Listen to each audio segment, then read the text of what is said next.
Hi everyone, welcome to my channel. ತಮ್ಮೆಲ್ಲರಿಗೂ ನಮ್ಮ ಚಾನಲ್ಗೆ ಸ್ವಾಗತವನ್ನು ಕೋರುತ್ತಾ ಇವತ್ತಿನ ವಿಡಿಯೋದಲ್ಲಿ 2026ನೇ ಶೈಕ್ಷಣಿಕ ಸಾಲಿನ ಅಲ್ಪಸಂಖ್ಯಾತ ಮೊರಾರ್ಜಿ ವಸತಿ ಶಾಲೆಗಳ ಪ್ರವೇಶಕ್ಕೆ ಸಂಬಂಧಪಟ್ಟಂತೆ ಈಗಾಗಲೇ ನಿನ್ನೆ ದಿನಾಂಕವೇ ಇಲ್ಲಿ ತಾವು ಕೂಡ ನೋಡಿರ್ತೀರಿ. ಇಲ್ಲಿ ಸೆಕೆಂಡ್ ಲಿಸ್ಟು ಪ್ರಕಟಗೊಂಡಿರ್ತದೆ. ಹೌದು, 2026-27ನೇ ಶೈಕ್ಷಣಿಕ ಸಾಲಿನ ಮೊದಲ ಸುತ್ತಿನಲ್ಲಿ 1:1 ಅಂದರೆ ಒಂದು ಸೀಟಿಗೆ ಒಬ್ಬ ವಿದ್ಯಾರ್ಥಿಯನ್ನು ಆಯ್ಕೆ ಮಾಡಲಾಗಿತ್ತು ಇಡೀ ರಾಜ್ಯಾದ್ಯಂತ. ಆದರೆ ಬಹಳಷ್ಟು ವಿದ್ಯಾರ್ಥಿಗಳು ಅಡ್ಮಿಷನ್ ಮಾಡಿರುವುದಿಲ್ಲ. ಹಾಗಾಗಿ ಇಲ್ಲಿ ಮತ್ತೆ ಒಂದು ಲಿಸ್ಟನ್ನು, ಅಂದರೆ ಇಲ್ಲಿ ಮೊದಲೆಲ್ಲ ಏನು ಮಾಡ್ತಾ ಇದ್ರು ಅಂದರೆ ಫಸ್ಟ್ ಲಿಸ್ಟನ್ನು ಬಿಡ್ತಾ ಇದ್ರು.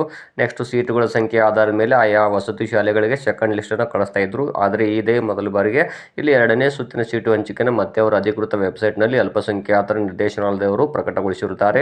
ಇಲ್ಲಿ ಸೆಲೆಕ್ಟ್ ಆದಂಥ ವಿದ್ಯಾರ್ಥಿಗಳು ಅಥವಾ ಇನ್ನೂ ಯಾರ್ಯಾರು ಚೆಕ್ ಮಾಡ್ಕೊಂಡಿಲ್ಲ, ನಾನು ಹೇಗೆ ಚೆಕ್ ಮಾಡುವುದು ಅನ್ನೋದನ್ನು ಹಿಂದಿನ ವಿಡಿಯೋದಲ್ಲಿ ತಿಳಿಸಿಕೊಟ್ಟಿದ್ದೇನೆ. ನಿನ್ನೆ ಬಿಟ್ಟಂಥ ವಿಡಿಯೋದಲ್ಲಿ ತಾವುಗಳು ಕೂಡ ನೋಡ್ಬೋದು. ಆದರೆ ಇಲ್ಲಿ ಸೆಕೆಂಡ್ ಲಿಸ್ಟಲ್ಲಿ ಆಯ್ಕೆಯಾದಂತಹ ವಿದ್ಯಾರ್ಥಿಗಳು ಇಲ್ಲಿ ಅಡ್ಮಿಷನ್ ಮಾಡಲಿಕ್ಕೆ ಇಲ್ಲಿ ದಿನಾಂಕವನ್ನು ಅವರು ಕೊಟ್ಟಿಲ್ಲ. ಹಾಗಾಗಿ ತಾವೇನು ಮಾಡಬೇಕು ಅಂದರೆ ಇಲ್ಲಿ ಎರಡನೇ ಸುತ್ತಿನಲ್ಲಿ ಆಯ್ಕೆಯಾದಂಥ ವಿದ್ಯಾರ್ಥಿಗಳು ತಕ್ಷಣವೇ ತಡ ಮಾಡಬೇಡಿ. ನಾಳೆ ಸೋಮವಾರ ಹೋಗಿ ತಾವು ಏನೇನು ದಾಖಲೆಗಳನ್ನು ತೆಗೆದುಕೊಂಡು ಹೋಗಬೇಕು ಅನ್ನೋದನ್ನು ನಾನು ತಮಗೆ ತಿಳಿಸ್ಕೊಡ್ತಾ ಇದ್ದೀನಿ. ಮೊದಲನೇದಾಗಿ ಏನು ಅಂದರೆ ಇಂಪಾರ್ಟೆಂಟ್ ಇರೋದೇ 5th ಸ್ಟ್ಯಾಂಡರ್ಡ್ ಮಾರ್ಕ್ಸ್ ಕಾರ್ಡ್, 5ನೇ ತರಗತಿ ಅಂಕಪಟ್ಟಿಯನ್ನು ತೆಗೆದುಕೊಂಡು ಹೋಗಬೇಕು. ಇನ್ನು ಇಲ್ಲಿ TC ಅಥವಾ ಟ್ರಾನ್ಸ್ಫರ್ ಸರ್ಟಿಫಿಕೇಟ್, ಮೂಲ ವರ್ಗಾವಣೆ ಪ್ರಮಾಣ ಪತ್ರ ಇನ್ನೂ ಜನರೇಟ್ ಆಗಿಲ್ಲ.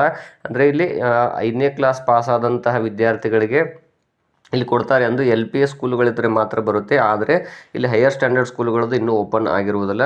ಸೊ ಹಾಗಾಗಿ ಇಲ್ಲಿ ತಾವೇನು ಮಾಡಬೇಕು ಅಂದರೆ 5ನೇ ತರಗತಿ ಮಾರ್ಕ್ಸ್ ಕಾರ್ಡನ್ನು ಇಲ್ಲಿ SATS ಮೂಲಕ ಜನರೇಟ್ ಮಾಡ್ಕೊಂಡಿರುವಂಥದ್ದು. ತಾವು 5ನೇ ತರಗತಿ ಯಾವ ಶಾಲೆಯಲ್ಲಿ ಕಲ್ತಿದ್ರಿ ಆ ಶಾಲೆಯಿಂದ ಇಲ್ಲಿ 5ನೇ ತರಗತಿಯ ಮಾರ್ಕ್ಸ್ ಕಾರ್ಡು ಮತ್ತು ಇಲ್ಲಿ ಅಪ್ಲಿಕೇಶನ್ ಸಲ್ಲಿಸುವಾಗ ತಾವು ಇಲ್ಲಿ ಜಾತಿ ಆದಾಯ ಪ್ರಮಾಣ ಪತ್ರ ಅದನ್ನು ತಾವು ತೆಗೆದುಕೊಂಡು ಹೋಗಬೇಕು. ಇನ್ನು ಪರಿಶಿಷ್ಟ ಜಾತಿ ಪರಿಶಿಷ್ಟ ವರ್ಗದ ವಿದ್ಯಾರ್ಥಿಗಳು ಹೊಸದಾಗಿ ಬಂದಿರುವಂಥ, ಅಂದರೆ ಪರಿಶಿಷ್ಟ ಜಾತಿ ವಿದ್ಯಾರ್ಥಿಗಳಲ್ಲಿ ABC ಗ್ರೂಪ್ಗಳನ್ನು ಮಾಡಲಾಗಿರುತ್ತೆ.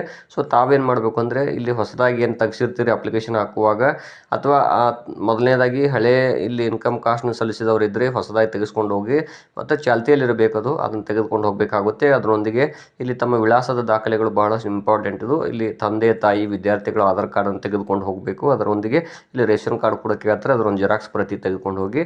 ಇನ್ನು ಪಾಸ್ಪೋರ್ಟ್ ಸೈಜ್ ಫೋಟೋಗಳನ್ನು ಕೇಳ್ತಾರೆ, ಅವುಗಳನ್ನು ತೆಗೆದುಕೊಂಡು ಹೋಗಿ. ಅದರೊಂದಿಗೆ ವಿಶೇಷ ವರ್ಗದ ಪ್ರಮಾಣ ಪತ್ರ, ತಾವೇನಾದರೂ ಸ್ಪೆಷಲ್ ಕ್ಯಾಟಗರಿಯವರಾಗಿದ್ದರೆ ಅದರ ಪ್ರಮಾಣ ಪತ್ರವನ್ನು ತೆಗೆದುಕೊಂಡು ಹೋಗಬೇಕಾಗುತ್ತದೆ. ಎಲ್ಲ ದಾಖಲೆಗಳನ್ನು ತೆಗೆದುಕೊಂಡು ಯಾವ ಶಾಲೆಗೆ ಸೆಲೆಕ್ಟ್ ಆಗಿದ್ರೆ ಆ ಶಾಲೆಗೆ ತೆಗೆದುಕೊಂಡು ಹೋಗಿ ಅಡ್ಮಿಷನ್ ಮಾಡಿ. ಅವ್ರು TCಯನ್ನು ಕೇಳಿದ್ರೆ ತಾವು ಇದನ್ನೇ ಹೇಳಬೇಕು, ಏನಂದರೆ SATSನಲ್ಲಿ 5ನೇ ತರಗತಿ TCಯನ್ನು ಜನರೇಟ್ ಆಗಿರೋದಿಲ್ಲ ಅಂತ ಹೇಳಬೇಕಾಗುತ್ತದೆ. ಒಂದು ವೇಳೆ ಅದು ಜನರೇಟ್ ಆದ ನಂತರ ಆ ಶಾಲೆಯವರು ಕೊಡ್ತಾರೆ ನಿಮಗೆ, 5ನೇ ತರಗತಿ ಕಲ್ತಂಥ ಶಾಲೆಯವರು.